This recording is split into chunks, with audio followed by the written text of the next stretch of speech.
जब संपूर्ण वैभव होते हुए भी प्रभु श्री राम का मन व्याकुल था, तब गुरु वशिष्ठ के ज्ञान ने उन्हें विषाद से बाहर निकाला। सुनिए बकुल जी की वाणी में। जय श्री राम। स्वागत है।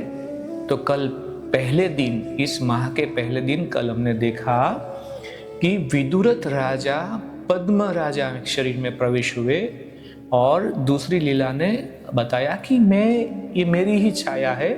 पहली लीला ने ऐसा बताया। अब क्या है आगे देखते हैं श्लोक।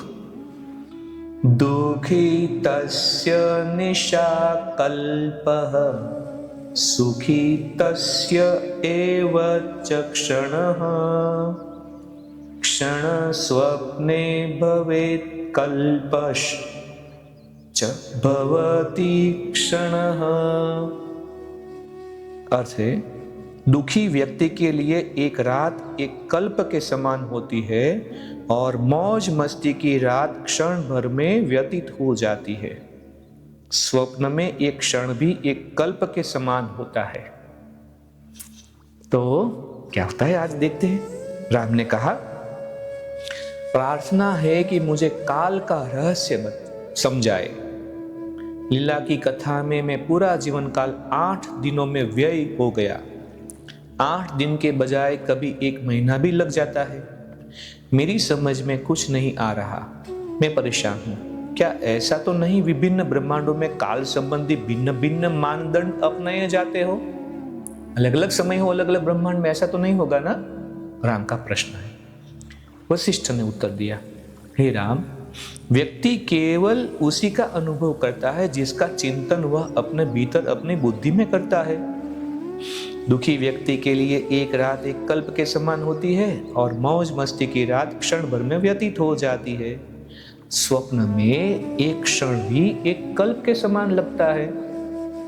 परंतु जिस संत की चेतना ने सीमाओं को पार कर लिया हो, उसके लिए न दिन है और न रात ही। तो राम ने कहा, मैं और संसार की ब्रह्मपूर्ण धारणाएं अकारण क्यों उत्पन्न होती है?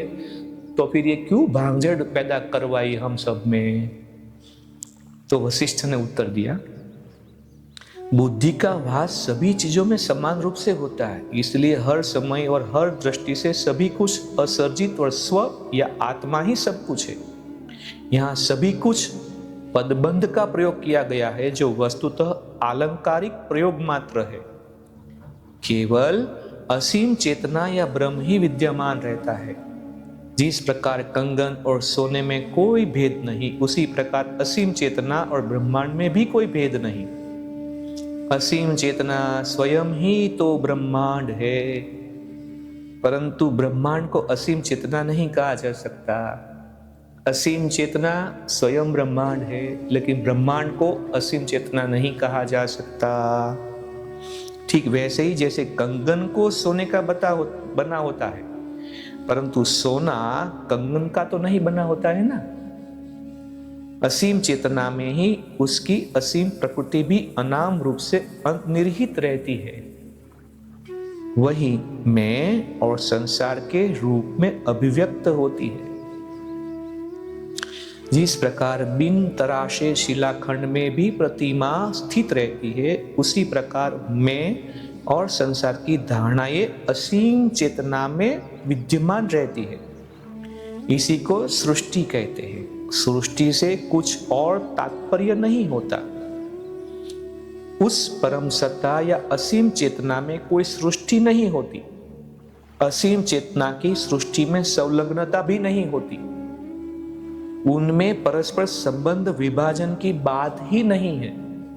कुछ है ही नहीं तो ये भी क्या होगा?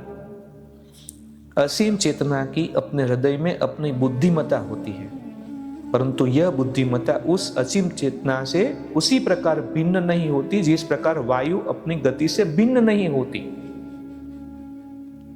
जिस क्षण कृत्रिम विभेद या अलगाव होता है, ठीक उसी समय चेतना में आकाश तत्व की धारणा उत्पन्न होती है। यह बात ठीक है कि यह आकाश तत्व चेतना की शक्ति से ही प्रकट होता है। फिर यही आकाश तत्व अपने को वायु और अग्नि भी मानने लगता है। उसी धारणा से अग्नि और प्रकाश अस्तित्व प्राप्त करते हैं। जो धारणा हुई उसका अस्तित्व प्राप्त हुआ, वो भी भ्रमणा है। फिर इसी से नई धारणा जल के रूप में प्रकट होती है, जिसकी अंतर्निहित शक्ति स्वाद है।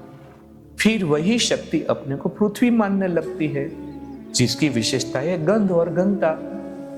इस प्रकार जल और पृथ्वी नामक तत्व उत्पन्न हुए। और इसी ये पंच तत्व की थोड़ी सी बात के साथ आज हम विराम लेते हैं। फिर अगले मणिके में इस श्रृंखला में क्या आता है, फिर कल मिलते हैं। तब तक के लिए जय श्री राम और जय गुरुदेव। इस ज्ञान यात्रा में हमारे साथ बने रहने के लिए चैनल को सब्सक्राइब करें और बेल आइकॉन दबाएं।